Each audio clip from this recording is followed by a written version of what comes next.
The AAF League may have shut down, but they still have to pay up. Today, we are learning the league still owes money after the abruptly suspended operations earlier this week.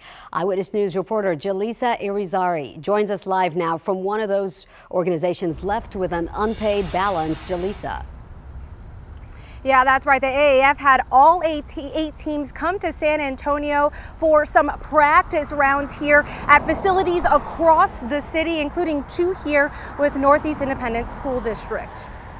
Down the field, and he has won. What started as a league with promise was hit hard and fast. And he is lit up.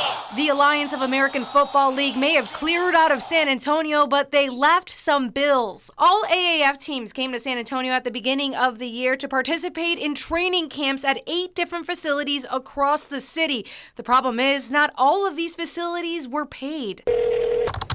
So we tried to track down which ones were. Of the 8 that hosted these camps, so far we know that 3 were paid in full. 2 of the 8 have yet to return our multiple calls and emails, and the other 3 are left past due.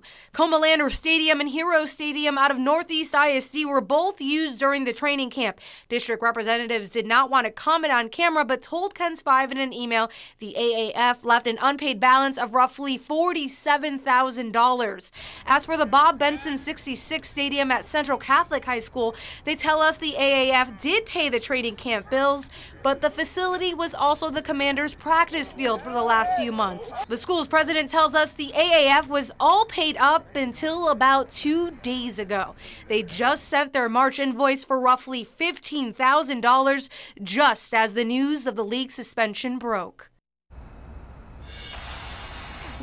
Now, those with Central Catholic tell us the Commanders were a pleasure to work with, but they do not anticipate the AAF paying that final bill. Now, as for the Alamo Dome, they say the AAF left a past due bill there as well for some of the preseason games and other services rendered. But they say a deposit they had left should cover that balance. We're live at NEISD. Jaleesa Irizarry, KENS 5, Eyewitness News.